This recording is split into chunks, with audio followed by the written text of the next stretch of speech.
ওরে দালাল রে দালাল, টেহা নিছ 4.5 লাখ, প্লেনের টিকিট কাটাছে 1,20,000 টাকা দেয়া।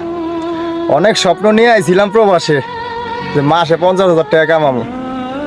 বাড়ির মানুষগুলা আশায় বইয়া রয়েছে মাসে 50,000 টাকা 60,000 টাকা পাঠাবে, কিন্তু বিদেশে যা আনছোস কেমনে থাকি কত? বাপ মা ভাই বোন সবাইরে থুয়েছি, অনেক স্বপ্ন নিয়ে আইছিলাম প্রবাসে, কিন্তু দালাল তুই তো স্বপ্নরে মাটি করে দিলি রে।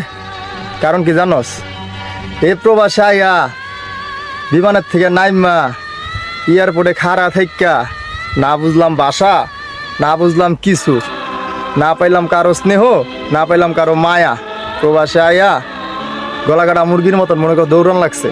দৌড়াইয়া আরেকজনের নাম্বারে ফোন দিয়া যা পৌঁছান লাগে ওই জায়গায়, ওই বেটারও চিনি না।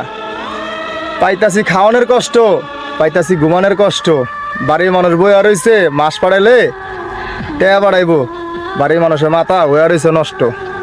হ্যাঁ রে দালাল, তোর বিচার আল্লাহ করবো, তুই মনে রাখিস।